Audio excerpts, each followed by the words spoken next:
Well, good afternoon. Weeks ago, we did the unthinkable. Faced with an extreme threat, a killer virus that spread around the world like wildfire. Faced with this deadly threat, we made the deliberate decision to wind down our economy and close things down. We decided that the health and safety of Ontario was what mattered most above all else. We took decisive action based on the best scientific and medical advice available to us. And our efforts so far have paid off. Working together, we're flattening the curve. At the most critical time, we ensured that our health system was not overwhelmed. Today, our experts are telling us that we're in the peak. How long this peak lasts remains to be seen. But now, thanks to all of you, thanks to the heroic efforts of our frontline workers, we're now in the position to start working towards reopening. We're in the position to set the conditions for reopening, and based on the best advice available to us, working closely with our health experts, our government has developed a framework for reopening Ontario's economy. This framework is a roadmap. It will guide our collective decision-making. It lays out the threshold we need to hit, the targets we need to work towards. Number one, virus spread and containment. Number two, health system capacity. Number three, public health system capacity. And number four, incident tracking capacity.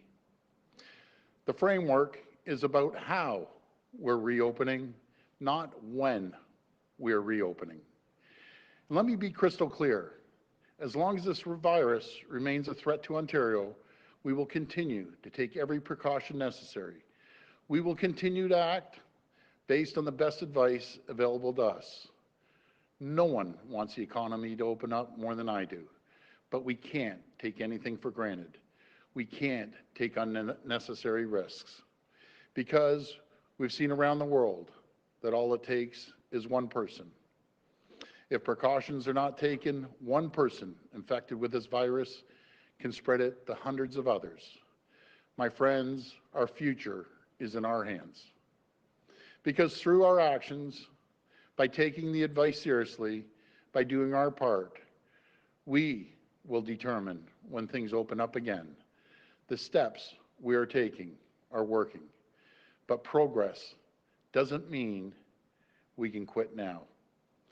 And that's why I won't set hard dates until we're ready, because the virus travels at its own speed.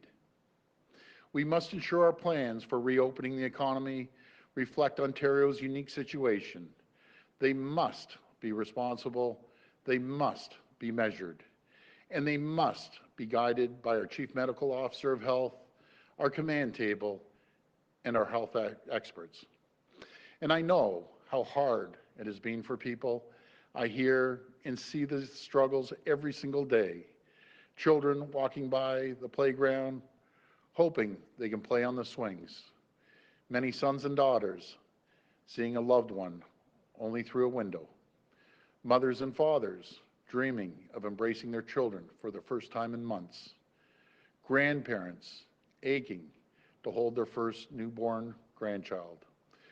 We're all missing birthdays, religious celebrations, and once-in-a-lifetime milestones. These are all too real, a painful loss of memories and moments taken away by this deadly virus. But that is why we must continue.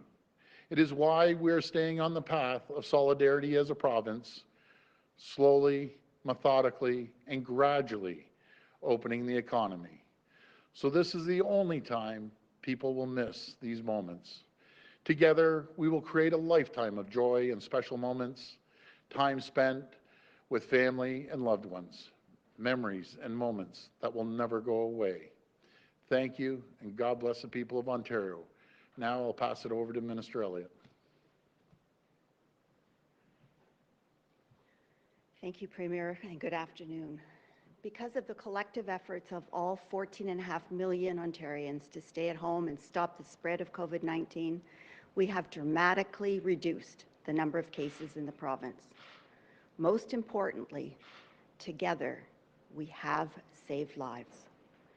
It is because of the determination and resolve of the people of Ontario that we're now able to consider moving into the next phase of our battle against this virus. But as we do, we must remember that the threat of COVID-19 is not over yet. The Chief Medical Officer of Health has outlined the criteria by which we will begin to slowly and safely ease public health measures and restart our economy. Fewer daily cases of COVID-19, ongoing health system capacity, ensuring public health units can contact new cases within the day, and continuing to expand testing to ensure effective surveillance. There is light at the end of this tunnel. We have a clear path forward to safely and gradually ease restrictions. But to meet these criteria and begin to move forward, we need everyone to continue their extraordinary efforts to stay home. Your determination and resolve have been nothing short of remarkable. But together we will defeat this virus. Thank you.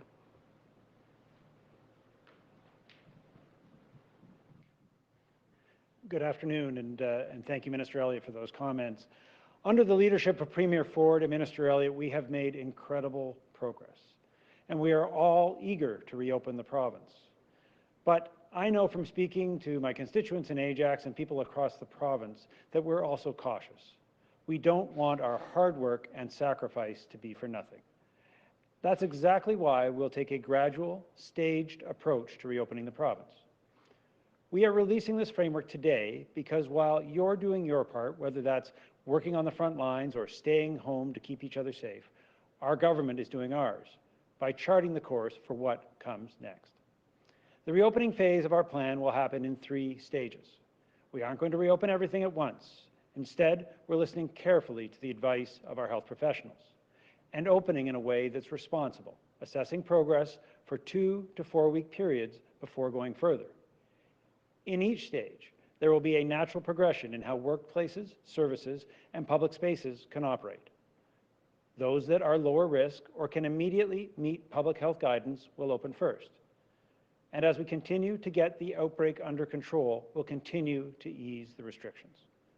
We'll also provide very clear public health guidance so that you can keep yourselves, your families, your neighbors, your employees, and your customers safe and healthy. Our colleague, Minister McNaughton, Minister of Labour, in partnership with Ontario's safety and health associations, business and labour leaders, and based on input from public health officials, will provide guidelines to employers on how to open safely and protect their employees and their customers. Documents will be made available across many sectors, as well as training to provide guidance to workplaces entering the restart phase. We've also added more workplace inspectors and specialists to ensure workers continue to be protected on the job during the pandemic, including adding close to 60 new frontline officials to support employers and workers in the field. And the capacity of Ontario's Health and Safety Call Centre has been doubled. Just as people's actions are why we are not experiencing the worst-case scenario, it's the choices we make as individuals and employers that will shape the outcome of the reopening phase. We must continue to be patient, diligent, and responsible by following public health advice and looking out for each other. The Ontario spirit has gotten us this far, and it will continue to serve us well. Thank you, and now I'll turn it over to the Vice Chair of Ontario's Jobs and Recovery Committee, Minister Vic Fedeli. Minister.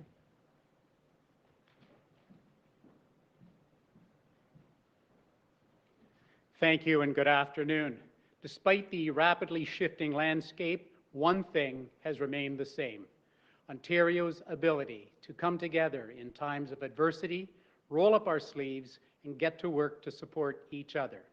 These extraordinary times have called for an extraordinary response, and we can all be proud about how Ontario's business community has answered this call to action.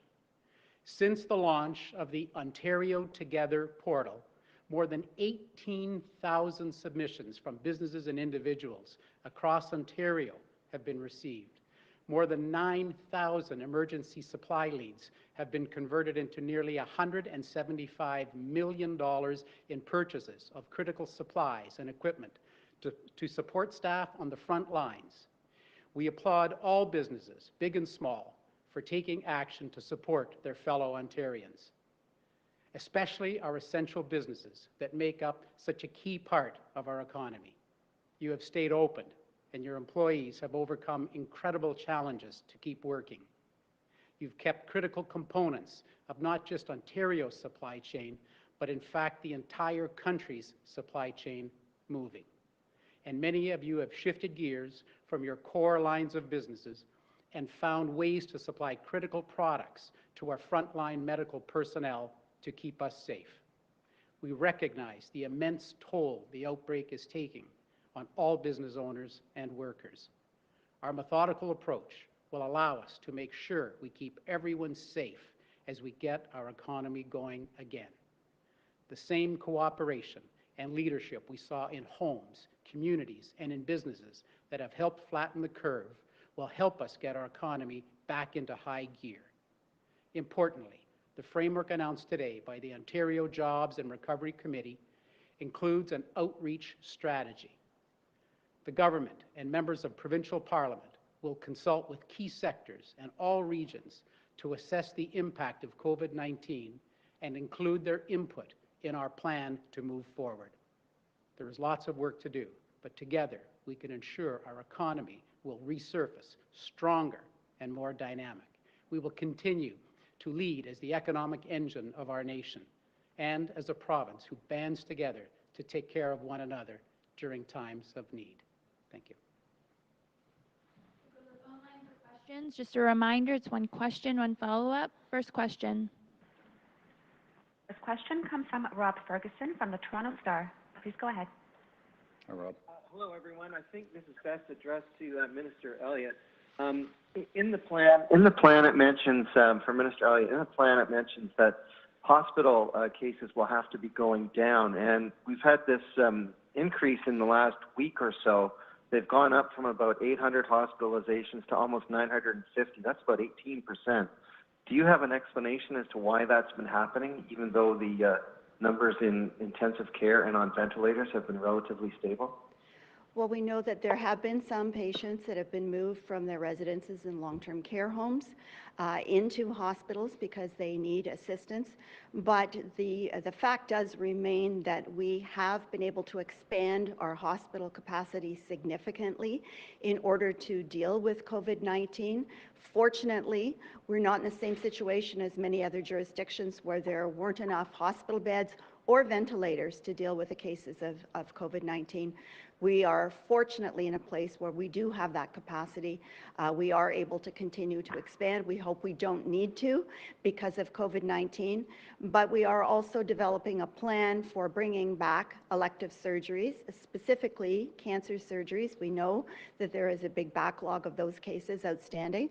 So once we get through this peak of COVID-19, then we will be able to get things back on track with the people that need those surgeries, and I would say that cancer surgeries have to be at the top of the list.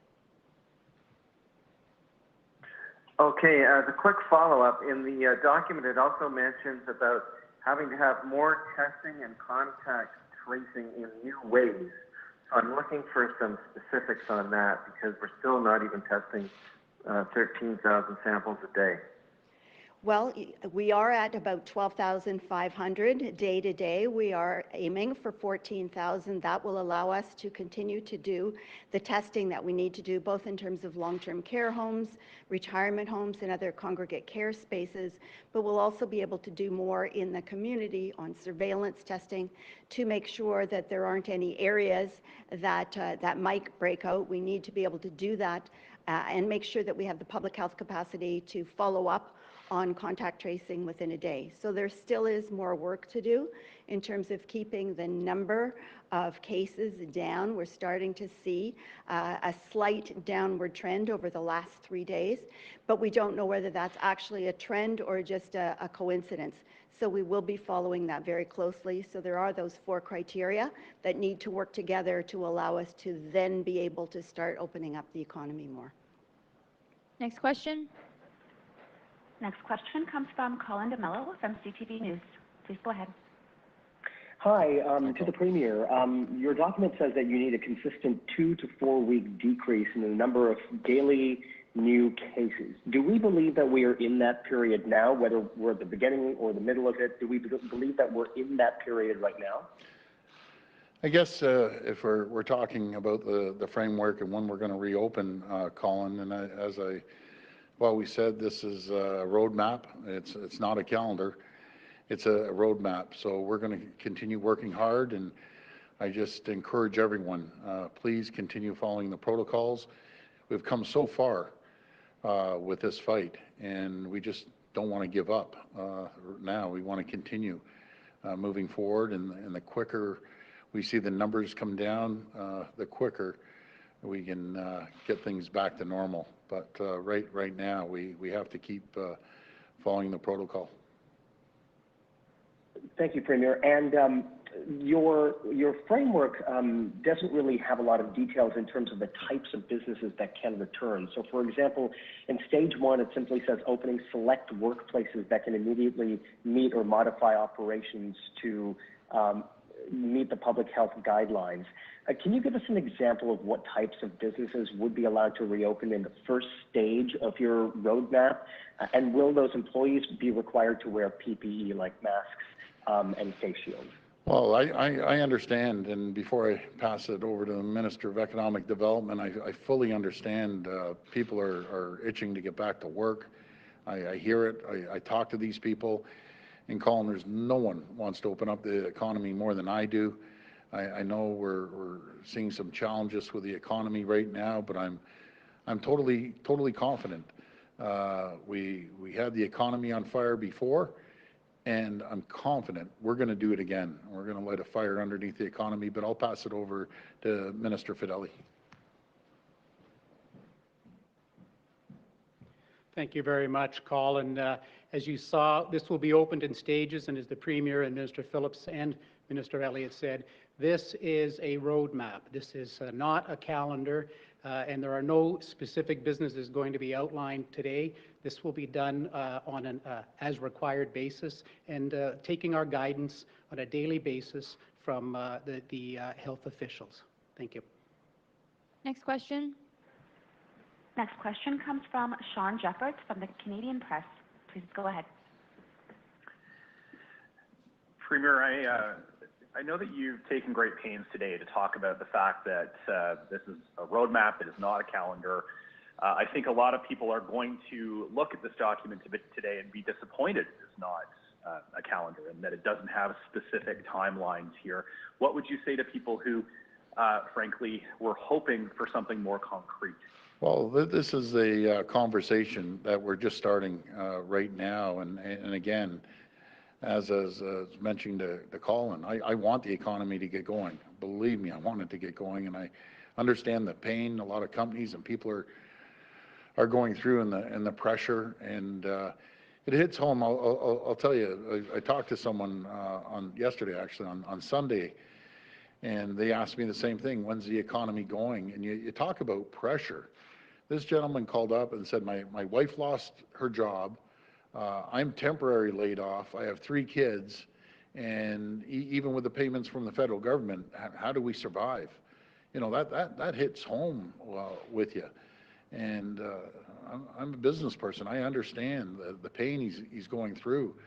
But my response was just hang in there. We will get to that point. And as painful as it is, what we don't want to do is be premature and open the economy up too early, and then this comes back and we see an escalation in cases. We're just so, you know, we've done such great work, everyone in Ontario.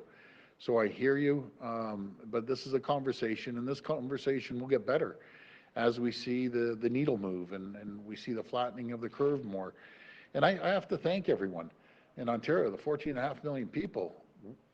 The reason we're here where we're at this point of the flattening of the curve is because of each and every one of you listening and working side by side and being collaborative with all the protocols that have come from the Chief Medical Officer. We'll get there, and we'll be rolling that out as soon as we see the consistency of the numbers dropping, and we're getting there. We're doing a great job, everyone. And Premier, by way of follow, I'm wondering if you can talk a little bit specifically about the guidelines that are going to be in place for businesses as the later stages of this continue. You know, what are the conditions under which employees are going to be called back to work? Will there be limits on the number of people who will be in workplaces? Can you tell us what those will look like? Well, what I'll do is I'll send this over to the Minister of Finance.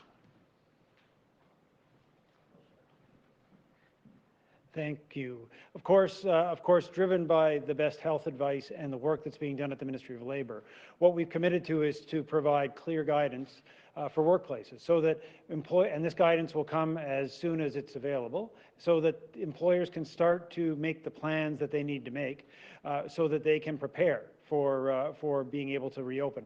This isn't just important for workplaces, it's also important for their customers. Obviously, we need to create an environment in Ontario where people can feel comfortable and safe in many environments where customers are a part of the workplace. So Minister McNaughton has been working very closely with our public health officials, and that guidance will be very clear. There'll also be, as I mentioned, training and support on that so that workplaces can understand what's required in their specific workplace and have it in place on a timely basis. Next question. Next question comes from Cynthia Mulligan from City TV. Please go ahead. Hi, Premier. Hi, Cynthia. It does feel a little short on details, and to Sean's point, I think that many people will be a little disappointed because they're itching for more information. Yep. There's no mention of schools, and I'm also wondering if you're under increased pressure when you look at countries like Italy that was so hard hit, and yet it's easing restrictions starting May 4th. Oh, we aren't going to be rushed into anything. The health and well-being of the province is the #1 priority, and making sure we follow the guidelines of the Chief Medical Officer and the health table. I know Minister Lecce announced that the schools will be closed by until May the 31st, and we'll be reviewing that as we get closer to that date. But again, I just don't want to go out there and start setting dates and we see a spike, and then all of a sudden we have to slow things down. Let's just get it right the first time, and then we'll be able to have a better idea. But hopefully, if we can see the numbers come down over the next couple of weeks, we'll be able to roll out or lighten up the measures from the Chief Medical Officer. But going back to the 4 guidelines I said earlier on. My next question, thank you. My next question is about restaurants, and I know you don't want to get into specific businesses, but I'm wondering if there's any discussion around restaurants and perhaps allowing those with larger patios to open sooner and not have them as crowded. Yeah, that's a very good question. There's thousands and thousands of restaurant owners out there that are really struggling. But what I'd like to do is pass this over to Minister Fedeli, and he's the one, along with the Minister of Finance, that are working on this.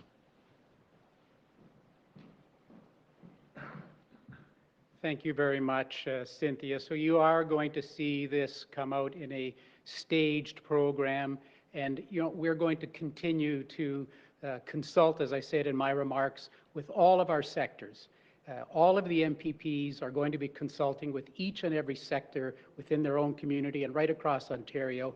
We're going to take their advice. We're going to take their ideas, their best practices that they can propose, take them in and present those to the health table. But these decisions are primarily geared on a health information.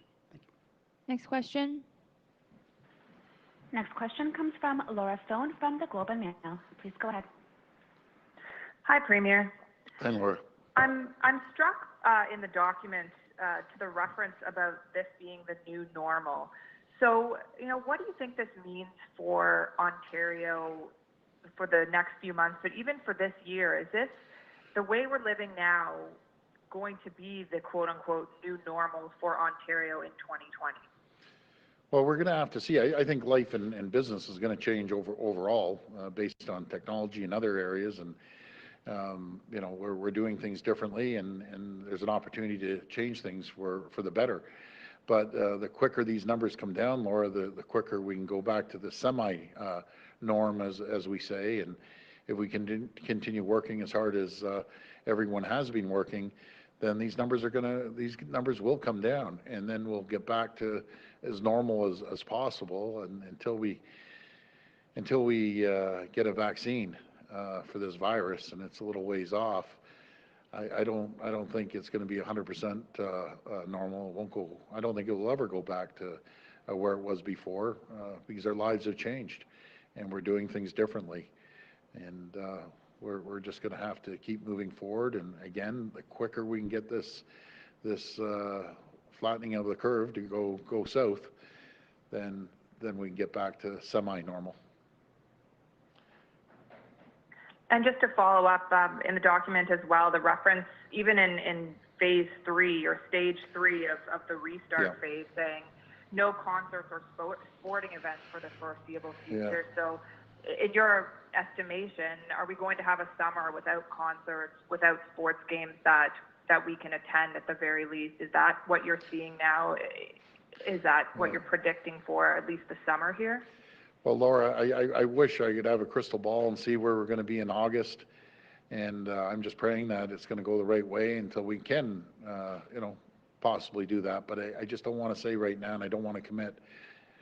No one loves sports more than I do, and everyone loves a good concert. But again, we're working with these areas, and I know our minister, Minister McLeod's working hard, especially in that arena. Working and talking to the people that promote the concerts, working with the sports franchisees, and we're going to see what happens. But I don't believe when sports come back, they're going to come back with a full stadium anywhere in North America. I think there'll be empty stadiums at the beginning. Next question. Next question comes from Lisa Shing from CBC. Please go ahead. Hi there, Premier. Hi. Are there any parts of the province you're not going to consider opening until there is a vaccine? Oh, we can't say that. I think we've always been down the line of, you know, we have to open up together, because it just takes one person from a heavily hit area, be it Toronto or other regions, to go up to maybe a rural area, maybe go up to cottage country, and it just starts spreading. So we'd like to do this all together and slowly, methodically open up the economy. Thank you. And I think my next question is probably best suited for the health minister. Yep. One of the criteria you've stated is that public health units should be able to trace 90% of new case contacts in a single day. What exactly is it going to take for that to happen? How are we going to get to that 90%? We're continuing to build on that daily. I have heard anecdotally that they are quite prompt in their response, but we need to make sure it is within that 24-hour period, because it's so vital in order to contain any spread, to make sure that people are notified that they're contacted, to make sure that they, first of all, if they are under self-isolation, to make sure that they have the supplies that they need, and to confirm that they have been in self-isolation, because that's the only way that we're going to be able to control the spread when people are in that situation. So we need to have all of those 4 pieces working together before we can say that we've gone through the peak, that it has plateaued and the numbers are starting to come down. So we can't look at any one piece separately. They all have to come together, and that will be how the Chief Medical Officer of Health is going to make decisions going forward. Next question. Next question comes from Travis Denrash from Global News. Please go ahead. Hi, Travis. Travis? Okay, we'll go to the next question. Next question comes from Brian Lilly from the Toronto Sun. Please go ahead. Premier, you've said that it's due to the work of the 14.5 million people in Ontario following the rules that we've been able to get this far. Yeah. and you need us to keep following those rules. As the weather gets better, that will become more difficult. So I'd like to hear your thoughts on that. And also, how do you actually, does there need to be some common sense from officials that are enforcing the rules? I can point to the officials in Ottawa last week chastising people for having a beer with their neighbor across their driveway, or the police in Elmer that are threatening to ticket or charge people that held a drive-in church service where everyone's windows were up. Does there need to be common sense on the side of officials trying to have us all follow the rules in order for us to keep buying in?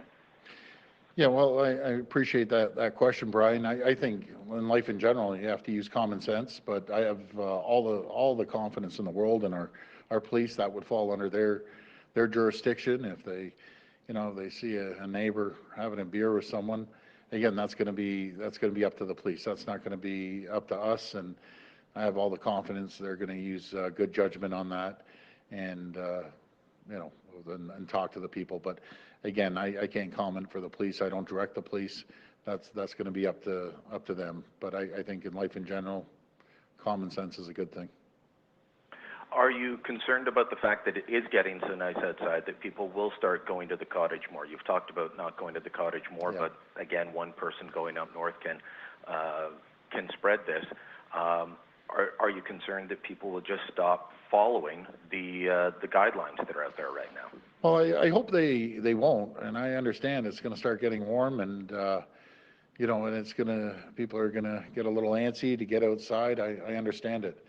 But if we can hang in there a little bit, when it rolls around August, if we see the numbers down, then you'll have more time to get outside. We just have to hang in there. All the work we've done can't go for nothing, Brian. We just got to keep working hard, and we'll get through this.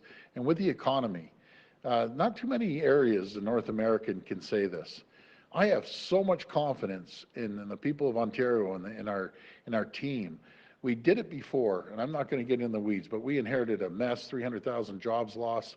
We ended up in 16 months create the environment for 307,000 jobs.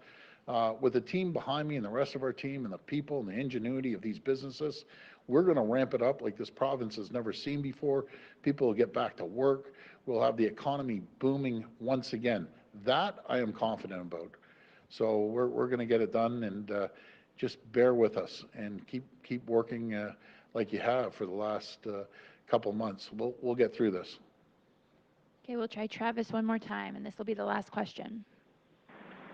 Travis? Last question is, go ahead. My phone cut out. So I don't know if this question was asked or not.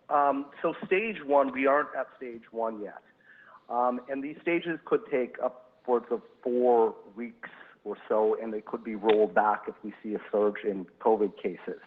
So are we realistically looking at the fall until the economy is open again? Again, we can't answer that right now, Travis. We wish we had that crystal ball that we'd be able to see what's going to happen in the future. But I know one thing: if we all keep doing what we're doing, we're going to see great results. We saw positive results in the last modeling, and let's see how the new modeling, when that comes out, how that looks, and that will determine how we can move forward. We are being methodical when we look at reopening. We have no choice. But Travis, if we continue doing what we're doing, there's going to be positive results, and I appreciate everyone wanting to get outside and go back to the norm. But let's just keep doing what we're doing, and it won't be far off. And if I could ask about revenue, how have provincial revenues been affected? How will they need to be affected? And what will this mean for tax increases? Well, I better hand this over to the man that takes care of all the money down here, the great finance minister. Thank you for that question, Travis. So when we made the decision to make the change from a full budget to a one-year plan, we also adjusted our revenue forecasts and our expectations. And we were unique in Ontario as far as governments in Canada to do that. And that was because we wanted to make sure that we made the adjustments we could. And as you'll remember from that last month, we built a record amount of prudence into those estimates. That said, this is a situation that's evolving, week to week in terms of impacts, and clearly we are not only dealing with the situation even here and in Canada, but across North America and internationally. So one of the things that this government is committed to is that we will provide regular updates on a quarterly basis. I believe the next one that is scheduled will be in August, so we'll provide a clear update at or before that time of any impacts when it comes to revenues and the finances of the province. But be assured that we have taken a very prudent approach. It's why we adjusted our timing, why we made the plans that we did, why we put so much prudence into our budget so that we can provide the vital services that Ontarians need at this time. Okay, thank you. That's all the time we have for today. Great. Thank you, everyone.